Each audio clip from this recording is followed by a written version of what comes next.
Thomas Jefferson, among others, laid the intellectual foundations of the United States. He envisioned a new republic, free from the aristocratic trappings of Europe and governed based on the consent of the people.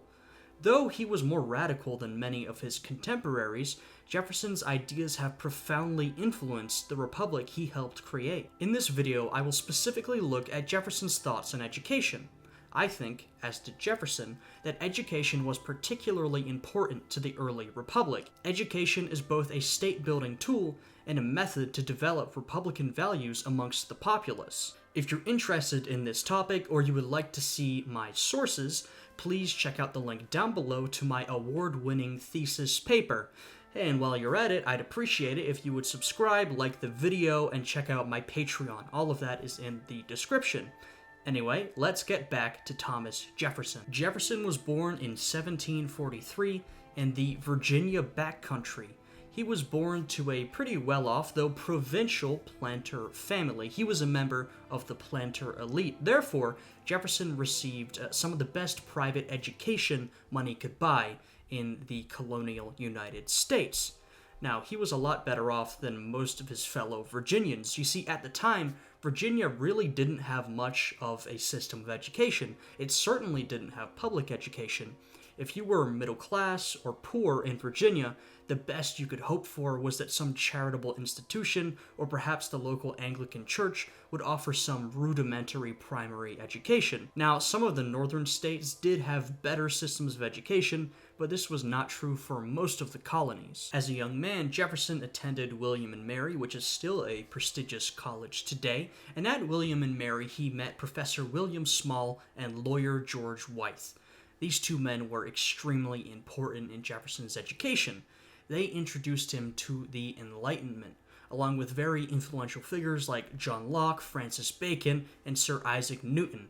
Jefferson was profoundly influenced by the works of these figures, along with the Enlightenment movement as a whole, as we can see in many of his most important works, such as the Declaration of Independence, which would of course come later. Now, upon leaving college, Jefferson would begin his very fruitful political career. In 1769, he would join the Virginia legislature, the House of Burgesses.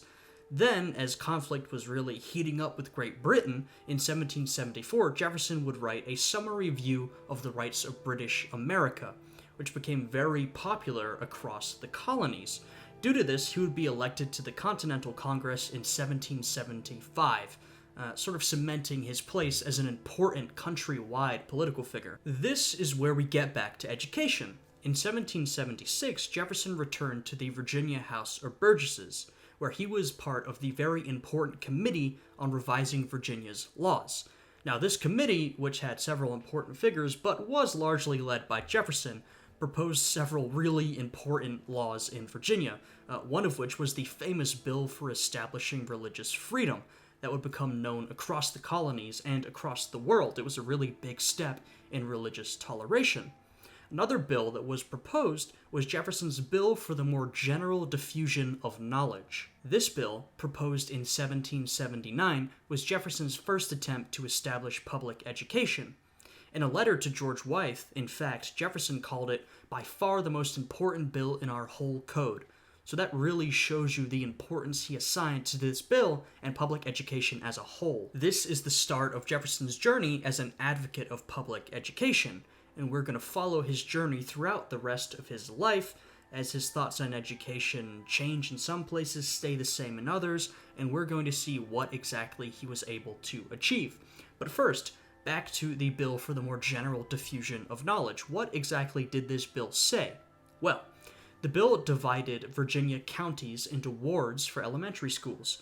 Upkeep of schools was handled by local officials elected by the residents. This is obviously a very democratic setup for the upkeep of schools. Now, the idea of breaking up the counties into wards was that each child would be able to walk to a school near them to make it more accessible. And on that point of accessibility, this is where the bill gets really revolutionary. Now, what this bill proposed was far more radical than what most of Jefferson's contemporaries would have wanted. This is far more radical than typical Enlightenment thought of the day. What Jefferson suggested was that all free children, that means children who were not enslaved, so enslaved children were excluded from this, but all free children, whether boys or girls, would receive 3 years of free primary education. Now, I know today that might not sound super amazing, but this was extremely radical for the era. During this time period, a lot of Enlightenment thinkers and a lot of Jefferson's American contemporaries would reserve education only for the elites of society. The most conservative would only want the aristocracy to be educated, but most Americans at this time were not that conservative. But even amongst the American founders, many just wanted education for the economic elites of society. What Jefferson was proposing was free primary education for everybody. 3 years of free primary education would have been, frankly, life-changing for most residents of Virginia, who, as we talked about earlier, had little to no education because Virginia really had no system of education to rely on. Tuition and upkeep of the schools would be handled by a direct tax on the locals. This was also a very radical proposal. I don't know if y'all remember, but one of the main reasons the American Revolution started was because of taxes. Now, of course, part of that was taxation without representation, but people really didn't like taxes at this point, and so Jefferson proposing a direct tax was also extraordinarily radical.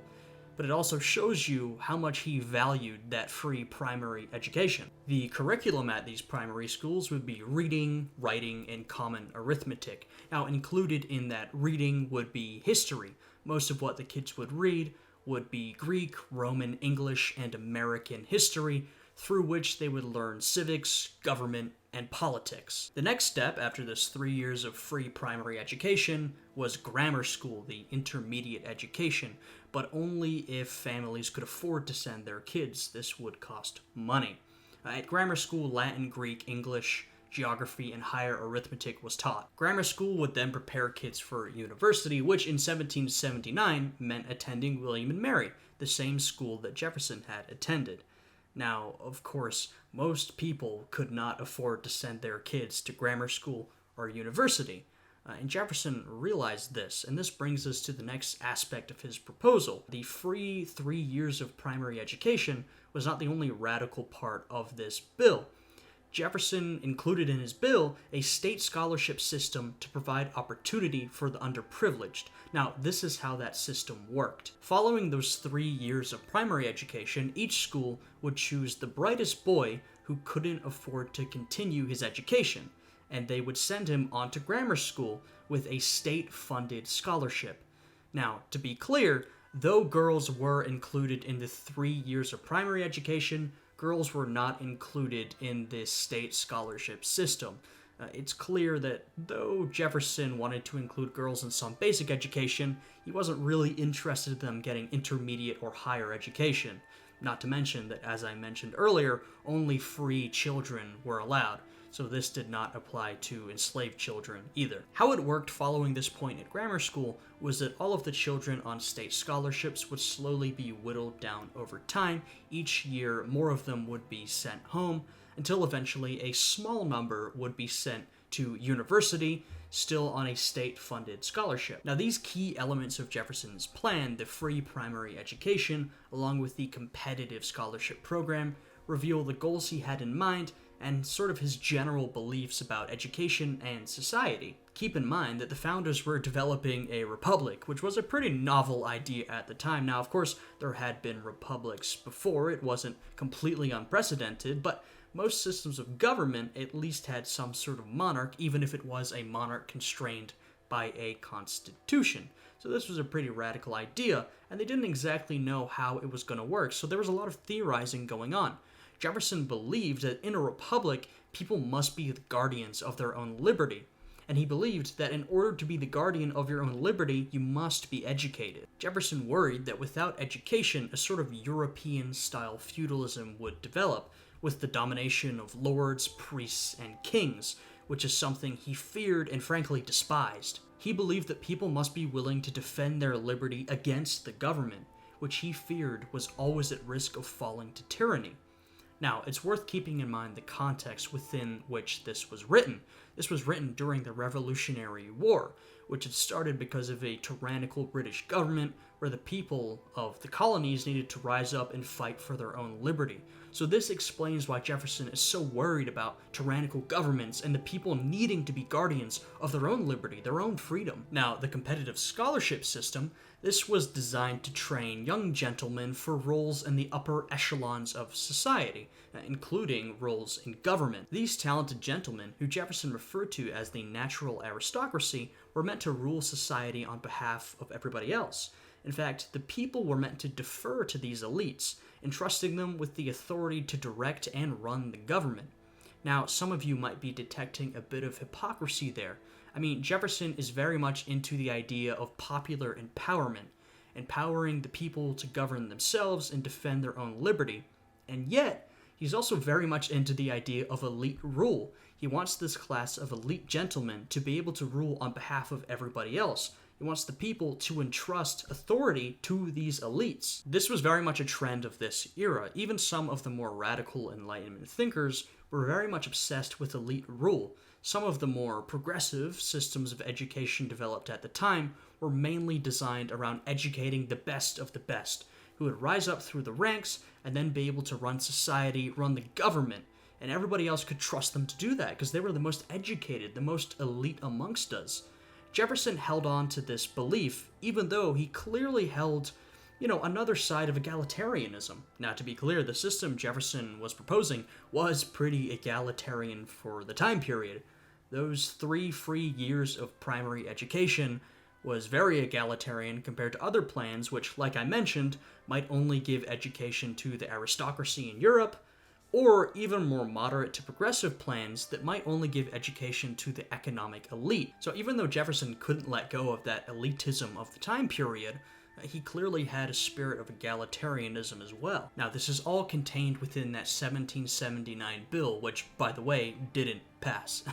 So what is the point of me talking about this? Well, Jefferson will return to education. This will be a journey throughout his life. Now, this video is not a biography, and Jefferson would hold many important positions and do many important things across the remaining years of his life, but this is specifically focused on education. But it is actually worth talking about Jefferson's time as minister to France, the time he spent in Paris. I think that's actually relevant to this video. Jefferson served as minister to France from 1784 to 1789. When he arrived in Paris, Jefferson was already a very well-read man. As we mentioned earlier, he was familiar with the Enlightenment, some of its greatest thinkers, and many of the movement's greatest works. But being in Paris was an opportunity to be immersed in Enlightenment philosophy. Now, by the time he arrived in 1784, many of the greatest thinkers of the Enlightenment were already dead, some of them for many years, but Jefferson did interact with many important philosophers and thinkers of the era, such as Lafayette, Condorcet, and Dupont de Nemours. His time in Paris definitely influenced Jefferson and allowed Jefferson to contribute to Enlightenment discussions more directly than he could in Virginia. Now, if you're interested in some of the ideas that Jefferson picked up while being in Paris and experiencing the early days of the French Revolution, please check out my video on Jefferson's idea that the earth belongs to the living. It's in the top right corner. Anyway, let's go back to education. When Jefferson returned from Paris in 1789, he didn't have much time to work on education, and to be fair, he was a pretty busy guy. He served as Secretary of State, then Vice President, then President for 2 terms. While serving in these positions, while he did continue to correspond with other thinkers about education, he didn't manage to achieve any actual reform. So, in 1817, Thomas Jefferson, who was a lot older and obviously very famous and well-liked, would propose another bill to the Virginia legislature. This bill was called the Bill for Establishing a System of Public Education. It was similar to the 1779 bill in many ways, though it was noticeably less democratic and less charitable. The 1779 bill had sent 80 boys to grammar school on state scholarships, while the 1817 bill only sent 18. Now, this would, of course, decrease the upfront tax bill, but it would also offer a lot less opportunity for the needy children of Virginia. The new bill also allowed judges to appoint visitors to local schools instead of local residents voting. There was one notable addition to the 1817 bill. That notable addition was a provision to establish the University of Virginia. Now, earlier in his career, Jefferson was far more interested in establishing a system of public education, primary education. Later in his career, Jefferson would come to focus more on establishing a university. He wanted an elite university in Virginia itself to compete with universities in the North like Princeton or Harvard. Now, Virginia did already have William and Mary, but Jefferson had grown disillusioned with that institution, and he felt he could found a university that was truly worthy of Virginia. And with that increased focus on his university, in the end, Jefferson would be forced to give up his plan for public education in order to get his university. The Virginia legislature approved Jefferson's plan to establish the University of Virginia, but shot down his proposal to establish public education. Jefferson let this happen because this university had sort of become a vanity project at this point. And if you think about it, it makes a lot of sense why the Virginia legislature would have done this. Now, this legislature, at this point, is still dominated by the planter elite. The planter elite, they're doing what's in their interest. Is it in their interest to establish public education for the poor citizens of Virginia? No, it's not. It's not going to benefit them. But to establish a new elite university where they can send their sons to be educated as gentlemen, well, that absolutely is in their interest, and that's why they allowed that provision to pass. Jefferson wouldn't be totally happy with the University of Virginia during his lifetime, but it's obviously evolved to be a premier educational institution. Even today, it's one of the top universities in the country, so I would say overall he found success with that mission. But he failed with his mission to establish public primary education. He couldn't manage to break through the barriers of entrenched elite interest. Of course, keep in mind, Jefferson was one of these planter elites himself, but for this purpose, he wanted to go against the interests of that class, and he failed. The only reason he got his university was because it aligned with the interests of the elite.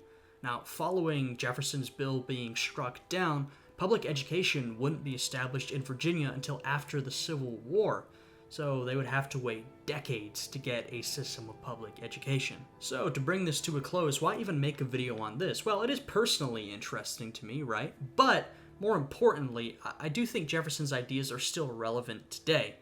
You know, he represents a tension between the empowerment of the people and elite rule. And I think in many ways that still exists within our society. Our country was built on, among other things, the ideas of men like Thomas Jefferson, which is why I think it's important to revisit them and reflect on them. And you know, even though Jefferson failed in his mission, his ideas were clearly pretty influential because, if you haven't noticed, we do have free public education today. Now, that is the work of many, many reformers over the years to represent this nationwide system of public education, but Jefferson was definitely a part of that process, and he was definitely influential. Look, as someone who researches this time period, I understand a lot of people think that it's not worth looking back on some rich white guys who lived 200 years ago and using their thoughts as judgment on how we should run our society. And while there is definitely some truth to that, I think you have to keep in mind that these guys, our founders, well, they founded our country, our government, our culture, and our society. And I think in order to understand our country, why it is how it is, we have to look back on our founders. We have to look back on the Revolution, our Constitution, our state constitutions. You know, we have to look back on our history. They give us important insight into America. But, of course, that is just my opinion. If you feel differently, hey, go ahead and comment down below. While you're at it, I would appreciate it if you enjoyed the video. Please leave a like, subscribe to the channel, and check out my Patreon, which is linked in the description. I hope you guys are all having a good day today, and I will see you all again next time. Goodbye.